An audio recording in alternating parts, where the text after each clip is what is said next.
정용실의 뉴스 브런치.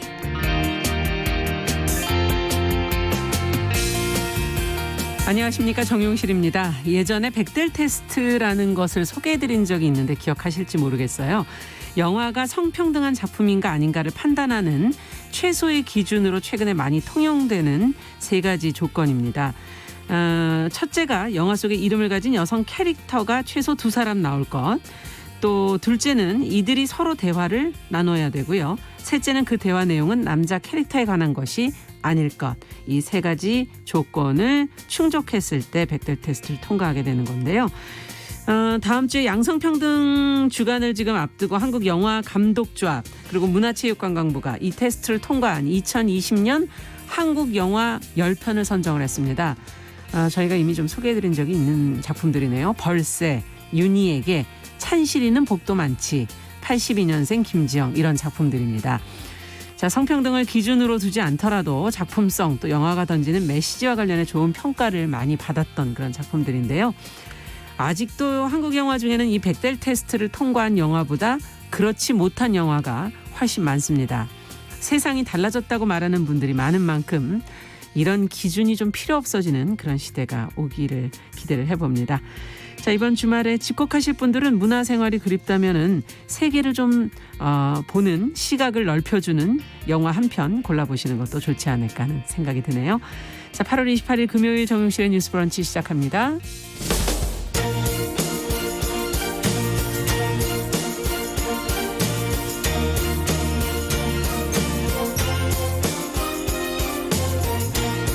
여성의 감수성으로 세상을 봅니다.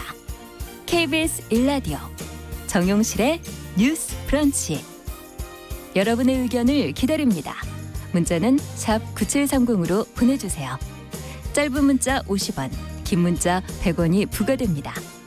KBS 모바일 콩, 유튜브를 통해서도 무료로 참여하실 수 있습니다. 네, 정용실의 뉴스 브런치는 항상 여러분들과 함께 프로그램 만들어가고 있습니다. 오늘도 많이 들어와 주셨네요. 최희철님, 빈님, 오영찬님, 여상영님, 4096번님, 아카시즈님, 박호범님. 오랜만에 출석부 한번 좀 불러봐달라고 적으셔서 저도 한번 불러봅니다, 이름을. 그리고 유튜브로도 많이 들어오셨어요. 남남양구님, 수봉님, 유영모님, 써니스카이님, 감사합니다. 한 1000분 가까이 지금 들어오셨네요. 자, 그러면 뉴스픽으로 저희는 이제 문을 열겠습니다. 더 공감 여성정치연구소의 송문희 박사님, 안녕하세요. 네, 안녕하세요. 전혜연 사평론가, 안녕하십니까? 네, 안녕하세요. 자, 오늘 첫 번째 뉴스는 더불어민주당의 그 새 대표와 또 지금 최고위원을 뽑는 전당대회가 내일로 다가왔는데 코로나 때문에 제대로 치러질 것인가 우려가 많았는데 지금 정상적으로 열린다 이렇게 지금 보도가 나오고 있거든요. 민주당 내 분위기는 지금 어떻게 돼가고 있는지 정리를 좀 부탁드립니다. 예, 8월 29일 민주당 전당대회가 열리는데요. 보통 이제 당에서 전당대회라는 것은 여러 가지 상징적 의미가 있습니다. 새 지도부를 뽑는 것이기도 하지만 많은 당원들이 모여서 경쟁을 하기도 하고 약간 축제의 장처럼 그렇죠. 쉽게 말하면 떠들썩한 잔치 분위기라고 생각을 하시면 됩니다. 저도 이제 예전에 전당대회 취재를 해보면 굉장히 큰 체조 경기장이라던가 컨벤션 센터 같은 데서 빌려서 추상되는 인원이 보통 10,000명이 넘는다고요. 전국에서 버스를 대절해서 오기도 하고요. 지지하는 후보의 얼굴 모양을 가면으로 만들기도 하고 예전에 이해찬 대표가 후보로 출마했을 경우에는 특정 제품을 홍보하는 것이 절대 아닙니다. 해찬 땡 고추장 모양을 한 고추장 모양을 들고 등장하기도 하고 네. 어떤 후보 진영에서는 이 후보의 야성을 드러낸다 이래서 야당 시절에는 호랑이 가면을 쓰고 등장하기도 하고 또 축구를 응원하는 사람들을 본따서 색깔별로 티셔츠를 맡고 있다던가 약간 축제 현장하고도 그런 연상시키는 분위기였습니다. 근데 참 민주당으로서는 올해 아쉬운 것이 일단 코로나19라는 특수 상황에서 전당대회가 진행되다 그렇죠. 보니 지역별 순회 경선, 순회 연설 이런 것이 대폭 축소됐었고요. 내일 열리는 전당대회도 당초에는 올림픽 체조경기장에서 열릴 예정이었는데 지금 여의도 중앙당사에서 최소한의 인원만 참여해서 그렇죠. 진행할 예정이고요. 네. 또 지금 지도부 같은 경우에도 비상이 걸렸었잖아요. 최근 최고위원회가 열렸는데 그 최고위원회를 취재한 모 기자가 코로나19 확진자 판정을 받으면서 지금 이해찬 대표라든가 김태년 원내대표를 비롯한 지도부가 했죠. 검사를 네. 받았습니다. 네. 이제 음성 판정을 받기는 했지만 지금 자가격리 대상은 아닙니다만 그 31일까지는 재검사를 다시 받아야 되고요. 또 밀접한 모임을 자제하는 상황입니다. 맞아요. 그래서 내일 전당대회에도 아마 영상을 통해서 축사가 나올 것으로 지금 예상이 되고 있습니다. 그리고 뭐 전혀 예상하지 못했던 상황이기 때문에 지금 후보 중에 한 명인 이낙연 의원 같은 경우에도 아마 행사장에 참석하지 못하고요. 만약에 지금 이제 사실상 격리되어 있는 사람이 지도부에 입성을 했을 경우에도 보통 그 장소에서 수락 연사를 하거든요. 네. 이번엔 아마 온라인으로 될 가능성이 높게 점쳐지고 있습니다. 예정대로 일자는 바뀌지 않고 하겠다는 것이 민주당의 입장인데요.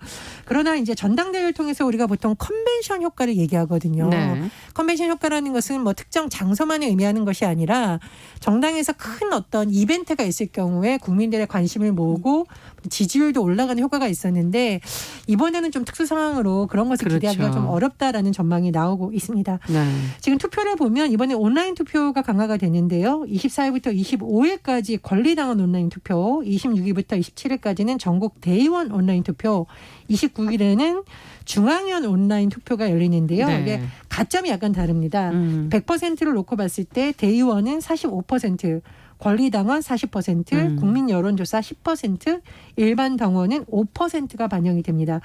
어쨌든 지난 4월 총선을 돌아다 보면 거대 여당이 탄생을 했었죠. 현재는 176석이 민주당이 갖고 있는 의석인데요. 굉장히 막강한 의석입니다. 어떤 사람이 또 대표가 되느냐, 또 최고위원이 되느냐에 따라서 여당의 행보도 많이 달라질 것으로 보이는데요. 네. 코로나19라는 특수 상황에서 열리는 전당대회가 앞으로 정치권에 또 어떤 영향을 줄지도 관심사로 떠오르고 있습니다. 그러네요. 자, 전당대회 그럼 결과는 과연 어떻게 될까? 그리고 또 관전 포인트는 어떤 부분이 있을까? 두 분은 어떻게 보십니까? 지금 우리가 어대낙 이런 얘기를 하잖아요. 그러니까 어차피 대표는 이낙연 이런 이 말이 무엇이냐 하면은 초기부터 이미 대세론이 굳혀진 상태에서 이제 김부겸 의원이 들어갔고 또 후발로 박주민 의원이 가세를 네. 했는데 실제로 이낙연과 김부겸 이 두 사람은 대선 후보로서 잠룡이라고 일컬어지기 때문에 이 두 사람이 뛰어든 것만으로도 이미 이 대선 전초전이 아니냐 이런 관심이 더 많았던 것 같고 지금 아마 결과가 나와봐야 알겠습니다만 만약에 이낙연 대세론에 따라서 대표가 된다면은 관심은 김부겸과 박주민 이 두 사람의 그 차가 얼마나 날 것인가 네. 그리고 1위와 2위의 차이가 얼마나 날 것인가 지금 만약에 김부겸 후보 같은 경우에는 사실 대선 포기까지 얘기를 하면서 예. 배수진을 치고 나간 상태거든요. 맞아요. 지금 내년 보궐선거도 있고 이런데 당대표 6개월짜리 갖고는 안 된다. 이런 식으로 계속 공격을 했음에도 불구하고 만약에 많은 차이로 2위가 된다면은 김 후보로서는 친명상을 받을 수 있다. 네. 추후에 이제 대선 후보로 나가는 데서도 받을 수 있다. 이런 생각이 들고 이번에 코로나19 때문에만 이게 지금 컨벤션 효과가 없고 재미없는 전당대회가 되고 있느냐. 꼭 그렇지만은 않다고 봅니다. 왜냐하면 코로나라는 상황 때문에 현장감도 없고 현장에서 읍소할 수 있고 이런 어떤 후발 주자들이 부각될 기회가 많이 상실된 것도 맞지만은 제가 볼 때는 전반적으로 지금 이 세 후보 모두 당이 어떻게 나가겠다라는 어떤 전반적인 제대로 된 혁신 방안을 이 국민들이 알게 이렇게 부각시키지는 못하고 있는 것 같다. 네. 이를테면은 정부와 같은 입장으로 야당을 공격하는 듯한 이런 정도에 머물고 있어서 별개의 문제로 앞으로 더불어민주당이 어떻게 나갈 것인가, 정부와의 관계에서 당정 관계를 어떻게 갈 것인가. 그러니까 무조건 정부의 정책을 따라갈 것인가 아니면 비판과 견제를 하면서 따라갈 것인가 이런 거에 대한 목소리를 내고 있지 않은 부분은 조금 아쉽다 이런 마음이 들고 이낙연 후보 같은 경우에는 아마 지금 벌써 당직 인선도 거의 다 물밑으로 해놓고 있지 않을까. 왜냐하면 시간이 별로 없기 때문에 네. 당선된다면 당선과 동시에 아마 당직을 뽑을 텐데 새로운 지도부 그러니까 최고위원회 구성이 어떻게 되느냐에 따라서도 이 새로운 신진 지도부가 당 대표를 전폭적으로 지원할 것인지 좀 견제해갈 것인지 이 부분은 좀 관심 사안입니다. 네, 어떻게 보십니까? 저는 이제 대세론이라는 것이 이렇게 양면성이 다 있죠. 근데 대세론이라는 것이 선거에서는 어떤 재미라든가 관심을 끌기에는 오히려 좀 불리한 측면이 그렇죠. 있습니다. 왜냐하면 네. 선거라는 것은 각축 이렇게 돼야지 또 뭐 열심히 선거운동도 하고 많은 사람들이 관심을 갖는데 그런 부분이 오히려 좀 흥행에 있어서는 조금 불리한 요소가 아니었나 생각이 네. 들고요. 이제 이낙연 후보가 만약에 당선이 된다면 관심을 받는 것이 보통 이제 우리가 대세론을 얘기하려면 과반 득표를 얘기를 하거든요. 그래서 만약 당선된다 하더라도 득표율이 과연 과반을 넘을 것이냐, 정말로 대세론이냐가 아마 이제 득표율에서 차이가 날 것으로 보이고요. 이제 김부겸 후보 같은 경우에는 보통 주목하는 부분이 권리당원의 투표율, 득표율이 얼마나 될 거냐를 많이 봅니다. 이제 권리당원이라는 것이 네. 일반 국민과 다르게 당에 대한 충성도가 매우 높은 사람들이거든요. 네. 그래서 우리가 소위 당심이라는 것을 판단할 때 권리당원들의 여론을 많이 봅니다. 그러니까 일반 국민하고 같을 수도 있고 다를 수도 있거든요. 그렇죠. 그래서 그런 부분을 좀 봐야 될 것 같고요. 박주민 지금 후보 같은 경우에는 보통 뭐 지금 3선, 4선 중진이 아닌 초재선 그룹들의 얼마나 지지를 받느냐도 관심사겠지만 얼만큼의 확장력이 있느냐를 보면서 차기 지도자감이냐 아니냐 많이 판단합니다. 그런데 네. 언론에서는 보통 확장력을 얘기할 때 20%를 얘기를 하거든요. 그래서 얼마나 또 확장력을 가질지 이런 부분이 관전 포인트가 되지 않을까 그렇게 전망을 합니다. 그 우리가 권리당원 이게 월 그 당원비를 1,000원씩 내거든요. 네. 1,000원이 크지 않은 돈이라 생각하지만 이 돈을 내면서 참여하는 그 마음을 갖는 거는 열혈 당원입니다. 그래서 그렇죠. 실제로 이제 이런 전당대회 할 때는 권리당원의 목소리가 많이 반영이 되는 측면이 있고 실제로 후보들도 이런 권리당원의 눈치를 보지 않을 수 없는 이런 부분이 있어서 서울, 경기 다음으로 전국 17개 그 시도 가운데 가장 권리당원이고 다음으로 많은 데가 네. 어딘지 아세요? 글쎄요. 전북입니다. 전북. 예. 그래서 제가 이제 저는 일찍이 동서화합을 이룬 가정으로서 저희 시집이 전북인데 전북에 있는 권리당원 몇 분한테 한번 연락을 해봤어요. 지금 전당대회 어떻게 분위기가 어떠냐 그랬더니 별로 뜨뜻미지근한 분위기인 거예요. 그래서 첫째는 이미 뭔가 대세가 결정난 듯한 그래서 재미가 좀 없는 듯한 이런 것도 있는 것 같고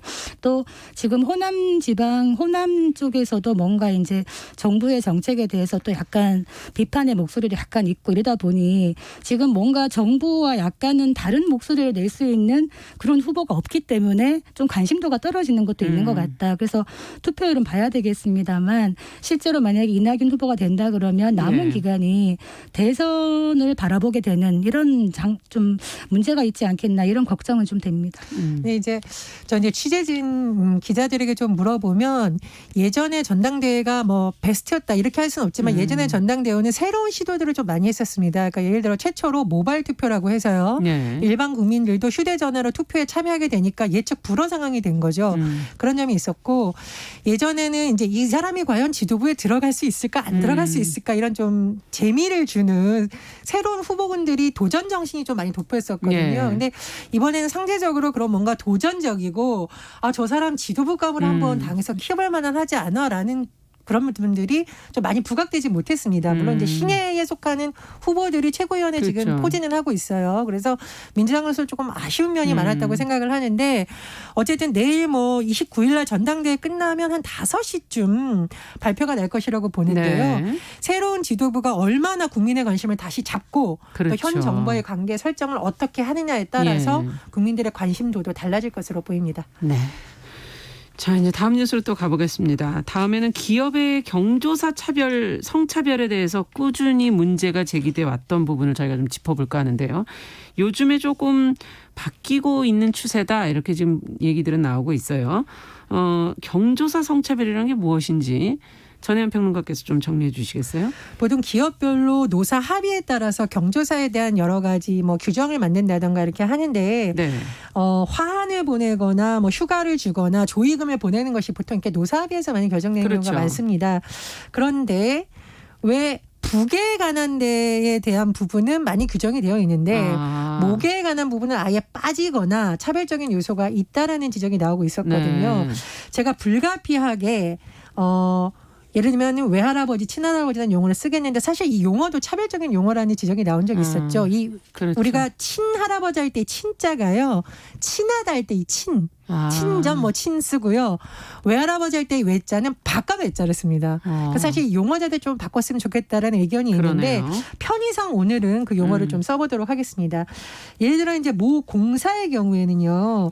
임직원의 친조부모 상에는 근조한을 보내는데 외조부모 상에는 근조한을 보내지 않고 또 휴가를 주는 경우에도 부계의 경우에는 5일을 주는데 모계의 경우에는 아예 규정이 없거나 주지 않는 경우가 좀 많았다고 많죠. 하죠. 예. 그리고 조익은 뭐 10만 원인데 똑같은 10만 원이 아니라 부계의 경우에는 주고 이제 모계의 경우에는 주지 않고 이런 경우도 있다라고 해요.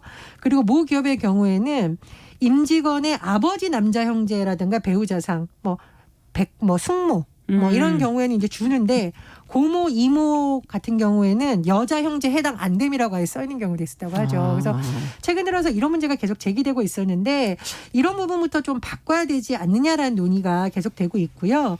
또 최근 들어서는 법도 좀 발의가 됐었다고 해요. 법이요. 예. 남녀 고용평등과 일가정 양립 지원에 관한 법 개정안이 대표 발의반 데가 있었는데 네. 이런 경우에는 사망한 사람의 성별이나 친가의 외가 여부에 따라 휴가 기간을 다르게 하지 말아라라고 규정을 하고 있다라고 해요. 근데 이제 일부 전문가들은 이것은 법으로 할 것이 아니라 좀 노사합의를 거쳐서 자체적으로 하는 것이 더 효율적이라고 하는 경우도 있습니다. 그러네요. 그러나 뭐 어쨌든 이런 부분에 대한 차별 문제가 제기된 만큼 우리 사회에 좀 논의가 활발해져서 네. 노사 합의에서부터 이런 안을 만든다면 자발적으로 더 좋은 되겠죠. 문화가 확산되지 않을까 네. 이런 생각이 듭니다. 어떻게 보십니까? 두 분은 지금 일부 변화의 노력들이 좀 보이는 것 같기는 한데요. 이제는 변화가 될 것 같아요. 지금 2005년도에 호주제가 폐지가 됐잖아요. 그렇죠. 그런데도 지금까지 이런 관행이 계속 있어 오는 거는 옛날에는 이제 상을 당하면은 친가의 부모님들이나 외주본 그 조부모가 돌아가시면은 상주를 하죠, 남자들이. 그렇기 때문에 그런 기준으로 어떻게 보면 호주제의 잔재로서 그런 것들을 해왔는데 지금은 사실 이제 그런 분이 거의 다 사라졌죠. 저도 만약에 저도 지금 딸이 하나인데 나중에 딸 하나가 달랑 이제 상주 역할을 할 텐데 네. 이런 부분 아까 말한 외가 부분이 옛날에는 진짜 외가가 멀리 있었어요. 그래서 처가는 멀리 있는 게 좋다 이런 말까지 하는 정도로 그런 분위기였지만은 지금은 외가가 굉장히 가까이 있습니다. 특히 그렇죠. 양육에 있어서 이제 외가 지원을 많이 받죠. 지원을 많이 받기 네. 때문에 오히려 가까이 있는데 문제는 지금 이런 분위기들이 많이 확산이 되고 있어요. 그래서 실제로 제가 아는 많은 그 회사에 보면은 기존에는 여직원들이 이런 불만을 했죠. 왜 친가 외가 구분을 하느냐 네. 했는데 지금은 여성뿐만이 아니라 젊은 층, 젊은 직원들 층에서 이거 불합리하다 이래가지고 실제로 회사에서 이런 사내 사교를 바꿔가는 데가 많다고 제가 알고 있습니다. 그래서 이 부분에 대해서 법적으로 규제를 하느냐 아니면 노사 합의를 거쳐서 자체적으로 하느냐에 따라서 물론 달라지겠지만 법으로 했을 경우에는 조금 더 강제력이 주어지겠죠. 그렇죠. 그런데 실제로 이제 그렇게 했을 경우에는 또 기업이 부담이 있을 수 있다라는 의견도 있습니다. 그래서 지금 연차 휴가가 있는데 실제로 연차 휴가 소진율이 높지 않다는 겁니다. 네. 그래서 그런 부분도 있기 때문에 이 부분은 서로 사내 노사 합의를 거쳐서 하는 것도 어떻냐 이런 의견도 있다. 또 하나 또 바람직한 것은 이렇게 회사마다 출산 축하금 주는 데가 있어요. 네. 아이를 낳으면 주는데 거기에 입양을 한 경우에도 주는 걸로 지금 이런 거는 참 좋은 변화의 그러네요. 방향이 아닌가 이런 생각이 듭니다.